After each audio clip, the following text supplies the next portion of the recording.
Hello everyone, and thank you for tuning in to this week's World Wednesday. My name is Brian Plank, and I will be talking about the United States of America.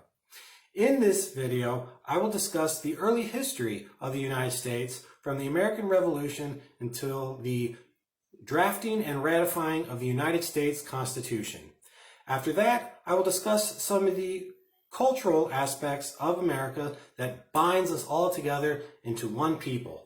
And then at the end of the video, I will have a nice little project for you in order to become more civically engaged and civically minded. So let's begin.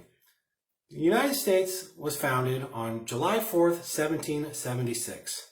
This event was the culmination of 10 years of disagreement between the colonies, the Americans, and the British Empire, based in England, all the way on the other side of the ocean.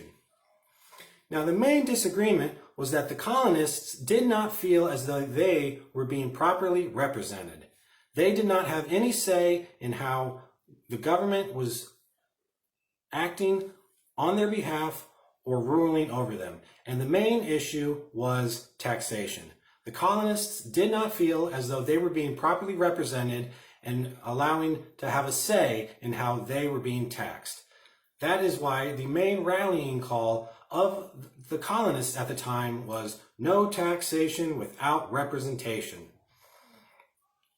So the American Revolution lasted for about 8 years, and New Jersey has a very important place in the American Revolution. Our state is known as the crossroads of the American Revolution. That's because much of the fighting that happened was in the north, up in Massachusetts, all the way down to South Carolina. And whenever any of the armies of either the colonists or the British needed to get anywhere between those two theaters of war, they had to cross through New Jersey. And New Jersey also has a very important battle. I'm sure we've all heard of the famous moment when Washington crossed the Delaware. Well, he was crossing the Delaware into New Jersey. It was for the Battle of Trenton, which is when the colonists surprised the British on Christmas morning and defeated a British force. That's pretty awesome, isn't it? So, many years after this Battle of Trenton, in 1782, the United States finally became an official country with the signing of the Treaty of Paris. After that, there was about 10 years of time in which the United States operated under a different government than we have today. That was known as the Articles of Confederation. This government created a very small and limited central government and let the individual states have all sorts of power over what they did from day to day. Needless to say, that government didn't work very well.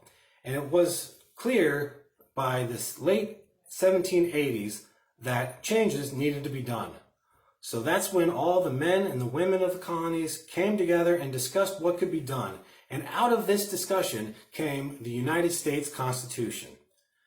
The United States Constitution had created the framework by which the United States has operated for over 200 years. The most important thing you need to know about the Constitution is that it set up the 3 branches of government. Those branches are the legislative, the executive, and the judicial. The legislative branch was the first branch of the government that was written down in the Constitution because that was seen as the most important. The legislative branch consists of the Congress. And the Congress has 2 houses. It's the House of Representatives and the Senate. The House of Representatives was meant to be the chamber of government that included representatives from representing all the people of America. And then the Senate was supposed to be the more austere and more deliberative body representing each individual states. So the legislative branch is what makes the laws. A law is written either in the House of Representatives or the Senate, and once those two houses agree on how a law should be written, they make the law and then they send it off to the executive branch. The executive branch is the president. The president is the one that makes a law official. If the president does not like the law that the legislature has brought to it, he doesn't have to sign it. He doesn't have to make it law. It just goes away. And then the legislative branch has to try again in hopes that the next time the president will sign their bill into law. The third branch, at the time of the Constitution, was not seen as a very important branch. That's why it came third on the list of branches that the government would have. And it was not very detailed in what the branch was, and that is the judicial branch. Now, the judicial branch, as we know it today, decides whether a law is constitutional. That means that does it abide by the rules and the regulations set out in the Constitution. If the judicial branch, which is the Supreme Court, does not think that a law is correct, they can strike it down and the law will no longer be a law. Now, the Supreme Court consists of 9 judges, and they are appointed by the president. And then after the appointment, they are voted in or approved by the legislature. So I've talked about how the legislature makes the laws, the executive branch makes the laws official and then executes them, and then the judiciary makes sure that the laws are constitutional. So that means that all branches have to work together to make the government work. That is known as a balance of power. Checks and balances.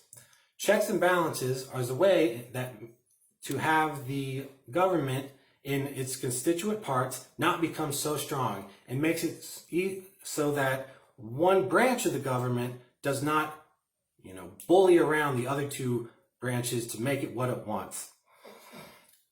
So that's the federal government. We have the legislative, the executive, and the judiciary. Another part of the government is the states, believe it or not. The states have certain powers that are given to them, and that is also a check on the federal government. This idea is called federalism. And federalism means that while there is a central power that is in Washington, D.C., that makes the laws and regulates the laws and keeps everybody safe, it also allows the states to do individual things and to legislate over their people in their own special ways. So it means that each state is always a little bit different than every single one, and it allows experiments to happen in which the states can try out different laws and see what happens and see what works, and then usually those laws can trickle up into Congress, and Congress can make a law that affects the whole United States. At the end of the Constitution, we have the Bill of Rights. The Bill of Rights are 10 amendments to the Constitution. An amendment is a change that affects how the Constitution operates. So these 10 amendments are probably ones that you've heard quite a bit. The first one is the right to your religion, the right to freedom of speech, freedom of assembly, freedom of the press. That one is a very important one. So, and there's additionally 9 other ones that protect the American people from encroachments by the federal government. It means that we have certain rights that, in theory, cannot be taken away by the federal government. So that is really how the government at the federal level and the states is formed. And that was all pretty much laid out during the Constitutional Convention and the ratifying of the Constitution in 1789. So let's now move on to the cultural aspects of the United States. I only have a couple because, our culture is so deep and so rich that it could take hours to discuss all the different things about us. But we'll start off with what we all see every day. The American flag. Now, the American flag hasn't always looked like this.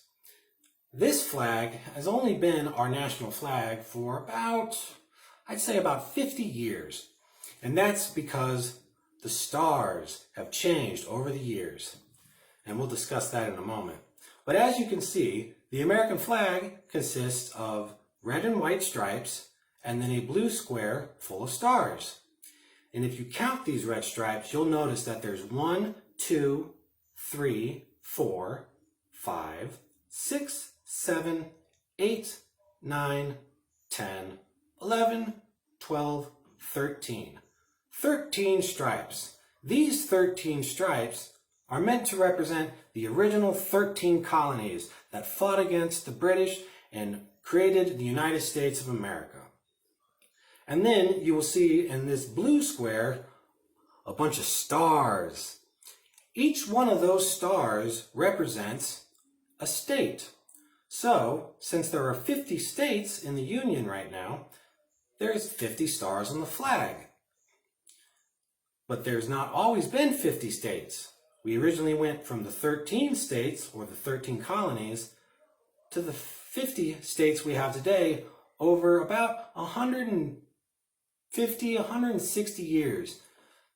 Well, the last state was Hawaii that came into the Union in the 1950s.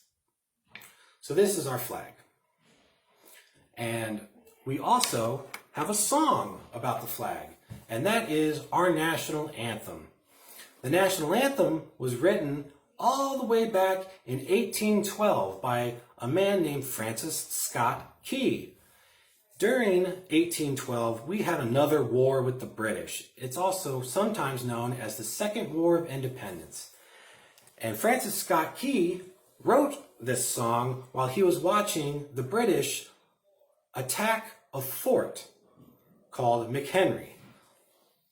So that is why the actual song is called The Attack on Fort McHenry, but we know it as the Star-Spangled Banner.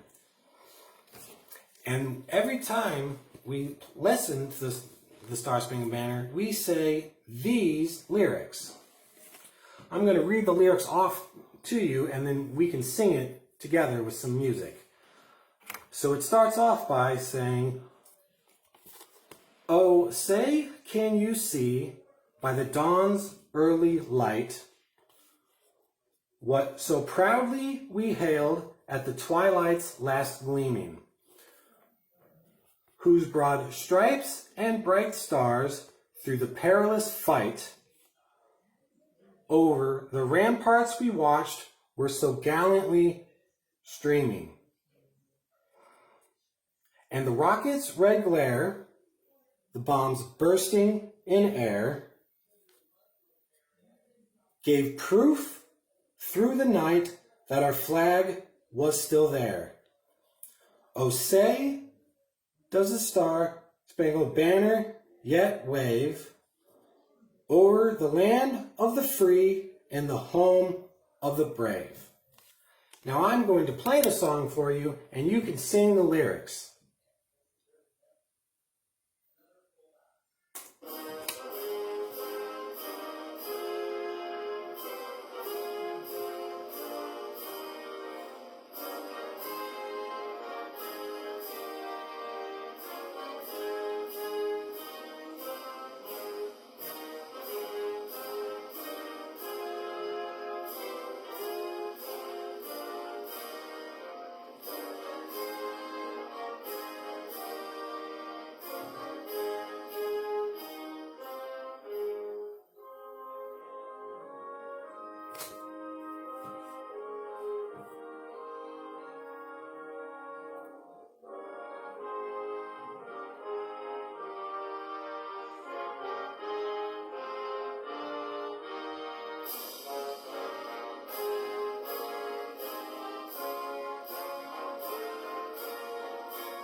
So that's our national anthem.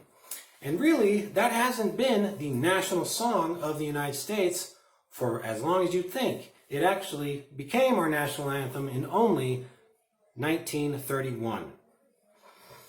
So the next thing we're going to talk about is, it's known as America's favorite sport, and that's baseball. Now, you would think it is football because we see football almost every weekend during the summer and the fall, but baseball is known as America's national sport. The first baseball game actually took place in New Jersey. The first professional game of baseball was played in Hoboken in the year 1846. And then the first league game was actually played in my hometown of Fort Wayne, Indiana. And that happened in 1871. So baseball was the first major pastime that the United States enjoyed all the way up through the 1960s. And it was around then that football started to become more popular. Football is a variation of a cross between soccer and rugby, and it is known actually as gridiron football. And it was created a few years after baseball, but like I said, it took until the mid-1960s for it to become the most popular sport in America. And the first Super Bowl happened in 1967. So after those two sports, another big cultural aspect of America is good old apple pie. Apple pie, you always have this vision of a pie sitting on grandma's windowsill and some little rascal stealing it. Well, let's not do that. But apple pie, for whatever reason, has always been seen as the American pie. And there is a story about apples that you probably have learned in school, and that is Johnny Appleseed.